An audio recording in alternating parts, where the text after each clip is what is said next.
What is up, you guys? Today we are talking about Disney's Coronado Springs Resort. I'm giving my full review of this resort. We're gonna go through all of the pros and cons, and I'm gonna share my very honest thoughts on this resort. I think this is a great resort for a very specific group of people, but it's not gonna be a great fit for everybody. So we're gonna talk about it. Before we get started, if you are new, my name is Bekah. Hello. I'm so glad you're here. I share all kinds of Disney planning tips for taking little kids to Disney World, as well as vlogs from all of our Disney adventures along the way. So I would love for you to stick around and subscribe, but let's go ahead and jump into today's video.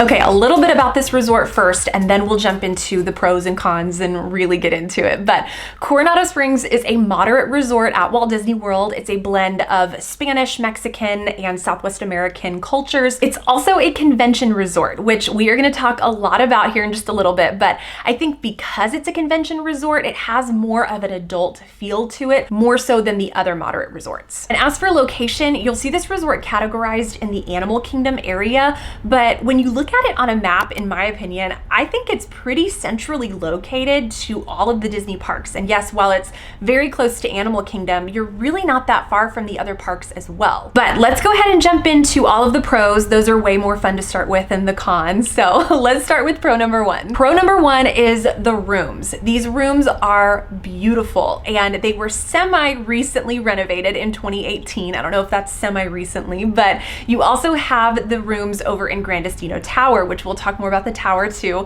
Those rooms were built in 2019. So the rooms feel pretty new and very updated. And I know I mentioned earlier that because this is a convention resort, the rooms do have a little bit more of an adult upscale feel to them. And personally, I think these are the nicest moderate resort rooms at Disney out of any of the moderate resorts. I think this is where you get the most bang for your buck because these rooms are just beautiful. When you compare the rooms in Grand Destino Tower to a standard room at Coronado, you are gonna feel a slight difference, but not a ton. There is a slight price difference as well, so I do feel like you pay a little bit more to get into the tower, but not a ton. I feel like no matter where you end up, whether you book a room in the tower or a non-tower room, you're gonna have that same mod luxe feel is kind of what this resort is known for, because you really do feel like you are staying at a deluxe resort, especially when you get into the tower rooms. But again, even if you're in a non-tower room, just a standard room at the resort, it's still absolutely beautiful. Moving on to pro number two is the dining. There are so many dining options at this resort. Starting in the tower, you have a signature restaurant, Toledo, as well as the Dahlia Lounge located on the very top floor. You get a spectacular view of the Epcot fireworks. That alone, for a moderate resort to have a signature restaurant and an upscale bar lounge on the top floor with an outdoor terrace area where you can overlook and watch the fireworks, I mean, that is incredible. That feels like a deluxe resort. You also have the Barcelona Lounge, which is on the very bottom floor of the Grand Destino Tower. It's a coffee bar in the mornings, and in the afternoon and evenings, it turns into a wine bar. Again, another upscale lounge option that you can enjoy right there in the lobby. Moving out of the tower, you have even more dining options. You have El Mercado, which is their quick service restaurant. You also have Rick's Sports Bar, as well as the Maya Grill. Both of those are sit-down table service restaurants. And then moving outside, located in the very center of the resort, is Three Bridges Bar and Grill.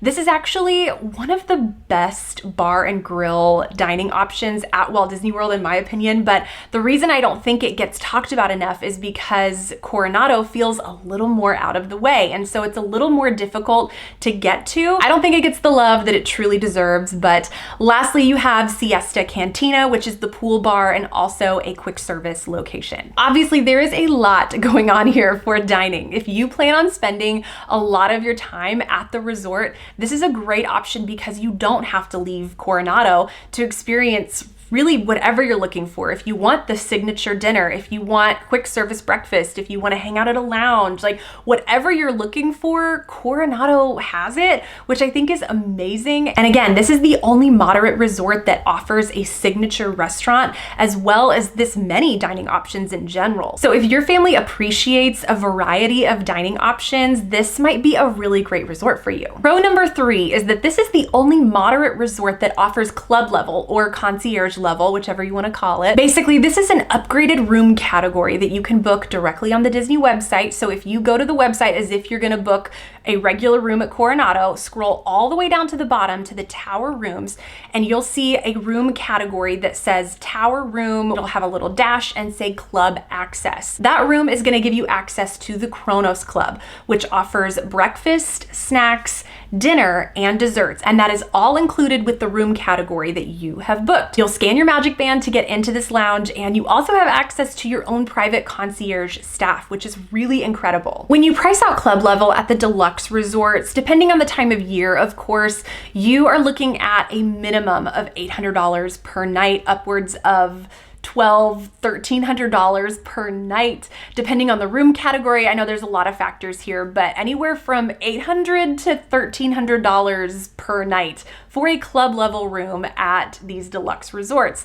So you take those same amenities and you're basically getting all that you get at the deluxe resort minus extended evening hours and the deluxe resort perks, but all of the club level perks you're getting at a moderate resort. So typically I've seen this priced around $500 is kind of the average price point that I've seen the club level rooms at Gran Destino Tower. And again, when you compare that price to, let's say, even a standard room at the Grand Floridian, it's tough to even find a discounted standard room at Grand Floridian for under $500 a night. So you're basically getting this upgraded club level experience at a moderate resort for the same price as a standard room at another deluxe resort, which I think is really cool because it just gives you more options. And I love that club level is offered here because Coronado is actually the cheapest moderate resort at Disney World. So it's really cool that this resort appeals to a lot of different price points. You also have deluxe suites and 1 bedrooms and, you know, all kinds of different room categories depending on what your family is looking for. But then you can also book a standard room here on a budget. But the fact that club level is offered at Coronado is definitely a pro. Let's move on to the cons. Now, con number 1 is that you will only find bus transportation at this resort. There is no boat, there is no Skyliner, there is no monorail here.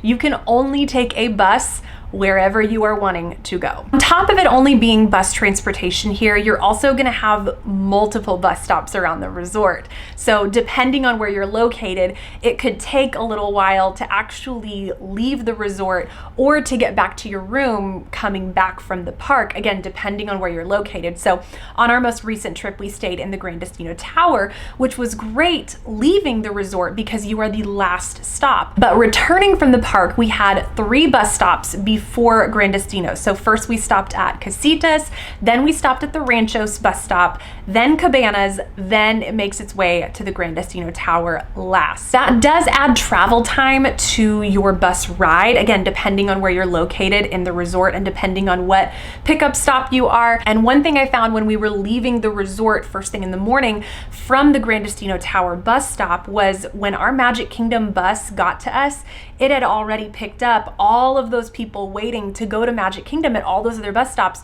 So when we got on, it was standing room only. It was so crowded. We didn't even know if there was going to be enough room for us to get on the bus, but somehow they make it happen and they squeeze you on. So you just have to be prepared for that kind of scenario. If you are one of the last 2-ish bus stops, know that you are going to be getting onto a pretty full bus, especially first thing in the morning. And as for the bus ride time itself, it only took about 10 minutes to get from Coronado to Magic Kingdom. And that's why I mentioned earlier that I feel like this resort is actually pretty centrally located to the parks because the time of the ride itself never took more than 10 or 15 minutes. And even returning from Magic Kingdom, we had a 10-minute ride back to the resort, and then it did take about 10 or 11 minutes to make it all the way around the resort to get back to the tower. So our total bus time was 20 minutes, which isn't bad at all. I've ridden other buses at other resorts where it's taken us 20 minutes alone just to get to the resort or to the park itself. So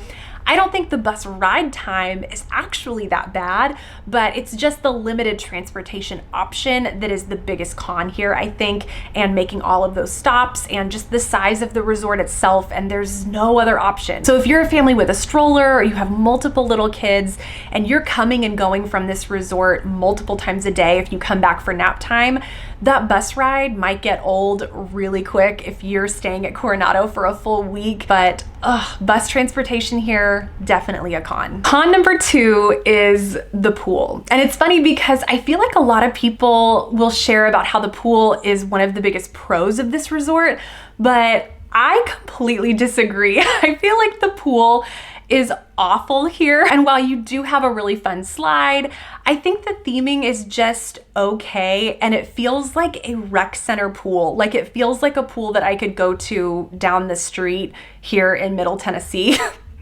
Like that is the kind of feel that I get when I'm at this pool. I don't know what the big appeal is for this pool, but it is just, it's not that great. And I think there are so many better pools at Disney World. And that includes the lack of a splash pad. You only have this little kiddie pool area, and I hesitate to even call it a kiddie pool because it's only a few inches deep, and then it kind of comes up high in the center, and there's a couple little fountains that are like maybe a foot or two high, and that's it. So for me, I'm bringing my 4-year-old here. There's not a great place for her to play while she's not swimming yet.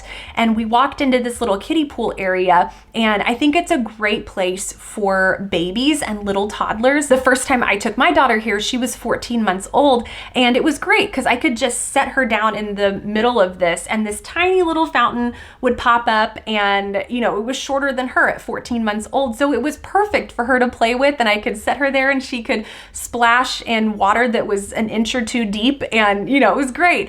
But now my daughter's 4, and so we walk into this area and she looks around and sees babies and little toddlers, and she's like, this isn't fun. There's nothing here for me. But there also wasn't a great spot for her to play at 4 years old either. So we just kind of hung out on the staircase, and again, it gave me that same feel of like, I could be at the rec center back home and we could do this exact same thing. And it just wasn't very entertaining for her.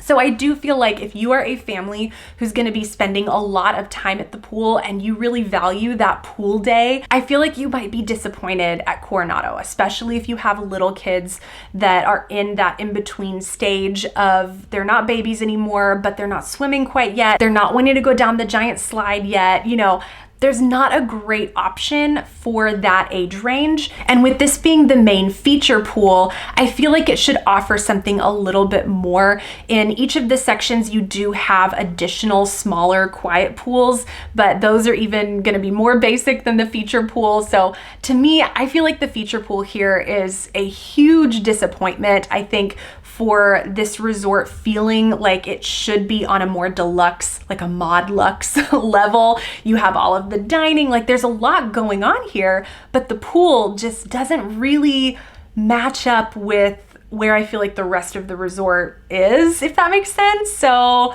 I don't know, the pool is a huge con for me here. Lastly, con number 3 is that this is a convention resort. So you are gonna see a lot of business people, a lot of adults. The dining can actually get pretty busy, and I do think that is a big reason why they offer so many dining options, is because this resort has a lot of people, and so they kind of have to have a lot of dining options here, but they do fill up really quick. So during that lunch hour and dinner rush, that quick service area gets very crowded. I have seen a line out the door for that location before. And because Grandestino Tower is the main check-in area now for the entire resort, the tower can get pretty busy. That check-in area isn't huge, and I have seen some pretty long lines there before, lots of groups of people, and again, a lot of business people. So I feel like if you are going with the intent of, which most families are, this is our vacation,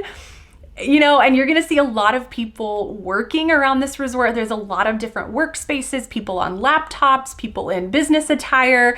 That might take away from the feel of we're on vacation. And I know for a lot of people, going on vacation means getting away from your work life and work routine, and then to get to a resort where you're just surrounded by that, it might take away from the feel of we're on vacation, if that makes sense. So I definitely felt that when we were there on our most recent trip. A lot of those workspaces, they are gonna be full all hours of the day. People are there to work, people are there for conventions, and you're gonna see people in business attire around this resort walking back to their rooms. So that's definitely something to consider, and just keep in mind that this is one of the largest convention resorts at Walt Disney World. Okay, let's move on. I'm gonna answer a few questions that you guys asked over on Instagram. I put up a little question box, so we're gonna go through a few of those. A lot of these questions I kind of covered already, so I'm gonna try and answer some of the questions that we haven't already talked about in the pros and cons. So first question, would you stay here again? And would it only be for club level? I have stayed here now 3 times, twice in the tower and once in a standard room in the casita section. I think the only reason I would ever consider staying here again is if I were to find just some incredible steal of a deal to stay here, and I was, you know, looking to do a trip on a budget, and this was the only resort that could get me into the price point I was looking at. You know, I think the pros would outweigh the cons in that scenario. But if I could find other options at other resorts for a similar price point, or I had some flexibility, Coronado is gonna rank pretty low for me. As for club level here, I loved our experience, and I'm really thankful that I was able to do it, but I don't know if this is one that I would come back to, especially with my daughter, just because it had a very adult feel to it, and I'm usually traveling with my daughter, and there are other club levels that I've enjoyed more. So I don't know if I would come back and do even the club level again here. I know that sounds crazy, but I think it was a one and done for me. Amenities you can't miss out on when staying here. Okay, one amenity that I have actually not mentioned is the gym. This is actually, I believe, the only moderate resort, or just non-deluxe resort in general, that offers a gym. Another amenity is the playground. They do have a really awesome playground here. So that is one thing that we did really enjoy, especially for my 4-year-old. We spent a good chunk of our afternoon here one day, so we loved the playground. I do think that is one amenity. If you are planning on coming here and you do have younger kids, definitely check out the playground. It's right next to the pool. I think the playground here is awesome. Is it expensive? I have a toddler and 4-month-old baby.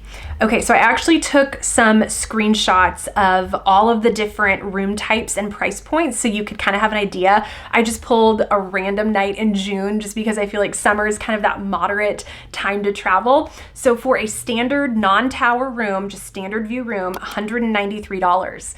Pretty incredible. So I know I mentioned earlier, this is the cheapest moderate resort that you can book. I've even seen Coronado get down into like value price points. Like I'm talking 160, 170 a night. And sometimes that's the same price as Pop Century. So that's what the standard room is. If you upgrade to a preferred room, and that's gonna get you close to the Grand Destino Tower, near all of the dining in the casita section, that is $257 a night. So a little bit of an upgrade, like there's a significant price difference there. When you upgrade and get into the tower, a standard view room here is $256. So actually $1 less than the preferred section in a non-tower room. So at that point, it's less about the view and more about, do I want to be in the casita section out of the tower, or do I want to be in the tower, since the price point is pretty much identical. And then the next room up from there would be the club access standard tower room for $533 per night. Again, price points are kind of all over the place, and depending on what your budget is, I feel like this is a good resort for any price point really. Coronado versus Caribbean Beach based on on cost and transportation options.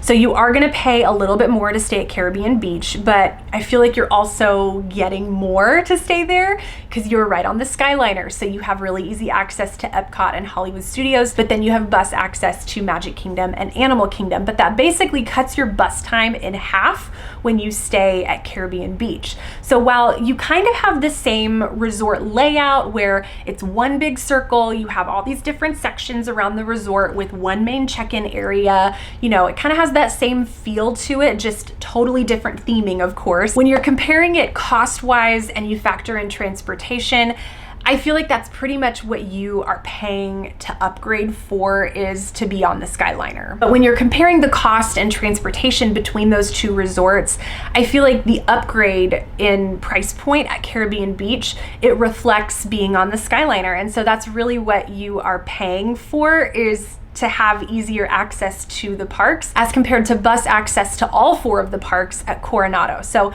it really comes down to preference, you know? I mean, what is that worth to you personally? Would you rather save money and, you know, have that lower price point at Coronado and, you know, just manage the buses and, you know, oh, it's no big deal, we don't really care about transportation? Or, you know, it might be worth the upgrade, paying a little bit more to move over to Caribbean Beach to be on the Skyliner. Was club level worth the savings, or better to stay deluxe because of lack of transportation options? Okay, I really love this question because this is one of the biggest reasons I personally enjoy club level, is because it's so easy to come and go from the resorts that offer club level. You know, you can pop in for afternoon snacks and then head back to the park really easily if you want to.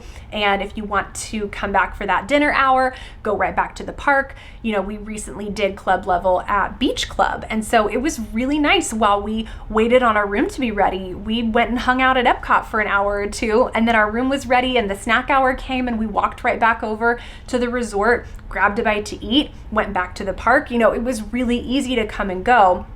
And it made club level feel a little more accessible because we were right there, and it was so easy to get to Epcot and Hollywood Studios from Beach Club.